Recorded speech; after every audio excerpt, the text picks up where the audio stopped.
When I was 29 years old, I got the worst news a child would get. My father was diagnosed for a second time with prostate cancer. And if you know me, you know I love my daddy. He is my absolute superhero. So in it, he was diagnosed with stage 4. And so although it was a dark time, on a brighter note, God gave me a year and a half. And in that year and a half, I was able to make memories. I was able to have fond conversations. I was able to heal. I was able to cope. And most of all, I was able to have the most in depth and intense conversations. So I remember my milestone moment with him was I was on the phone with him one day, just checking on him. And he shared with me that I would be okay.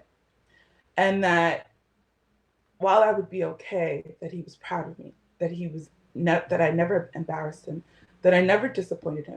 Now, my dad was a Caribbean man.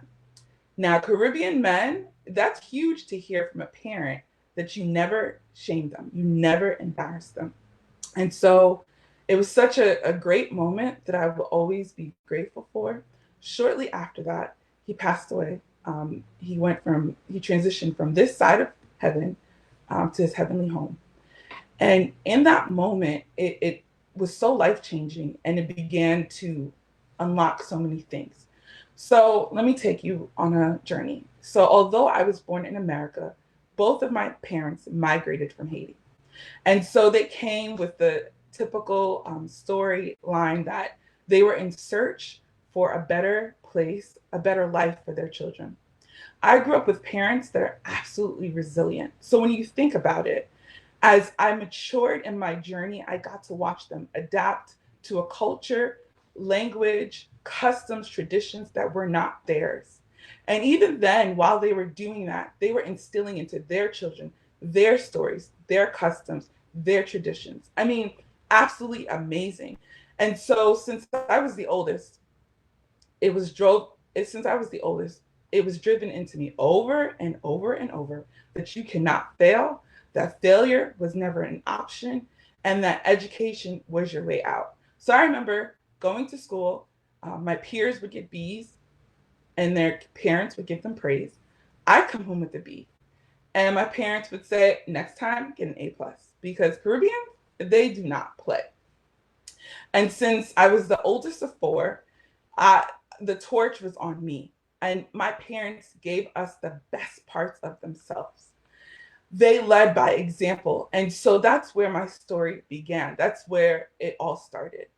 And so after my dad passed away, the healing had to start because it left such a void for me because of who he was, because of what he stood for, because of um, the center. He was my Superman.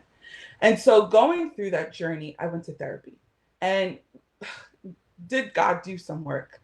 So in that journey, God started to peel off the layers. He gave me a therapist who became my midwife. And he started to peel off the layers piece by piece, showing me how I had subscribed to not being good enough. He showed me the root of perfectionism. He showed me the root of overachieving over and over and over again. I could not believe that I had subscribed to these lies. And subscribing to them showed up and manifested in my life in different ways. I was able to see it in other people's lives who were suffering from the same ailment because whether we address it or not feeling good enough is an unspoken phenomenon. And so in this new season, I was able to explore my journey, explore my story. In it, I saw the value of my story. So I remember in my 20s, going to church and sitting and listening to testimonies.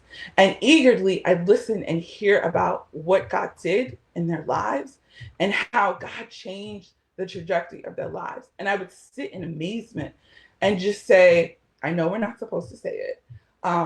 My story doesn't compare because I would wonder, would it be captivating enough? Would people be interested in my story? And over time, through the work in therapy, I've learned to embrace my story.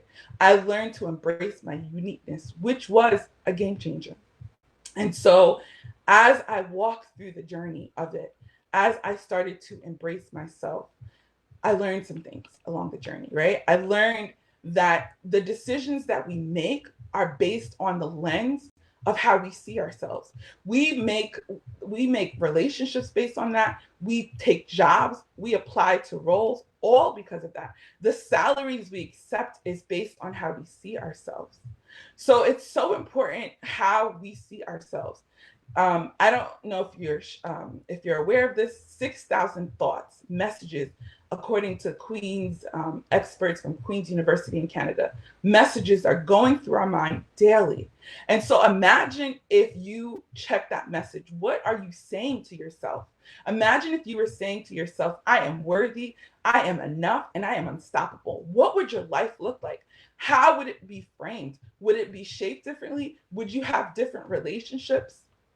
And so I understand some of us don't share our stories because we think it's not perfect, but it's our pain. It is the pain. It's the examples of what we've gone through that people need because the world needs our story. So, like most, I started to do the work. Um, and it took some hard work, I like to call it. I had to assess where I was and I had to assess where I wanted to go. And then I had to align with those steps.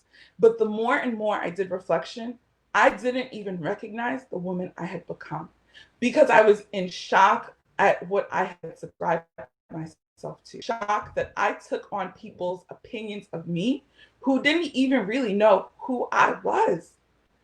And over, as I looked at the entanglement, my voice began even to be muzzled. I became mute and I began to even water down my own potency.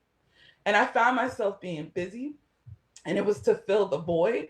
But even that, God has a funny way that even after we've been busy, that He just leaves us to ourselves. It's us and Him. And so, like most, with COVID, it was a game changer. COVID, because of when you look at the slowing down of our days, canceled events, working remotely, social distancing, it caused me to go back on that surgery table again and examine myself, examine God did work in my soul. And in it, He reminded me of this simple phrase that we already have everything that we need. So if you know me, you know I love acronyms. N is for necessary. You are absolutely necessary. You are a necessary piece to this equation, to this world. You are here in time, on time, for such a time as this.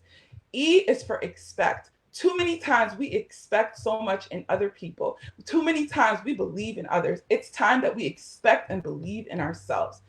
E is for expel. It's time that we expel thoughts, conversations, things that do not align. It's time that we let go of our timeline, of our disappointments. And D, everything starts with a decision. We have to decide, we have to make up our mind that we are enough, that we are worth fighting for, that we have what it takes.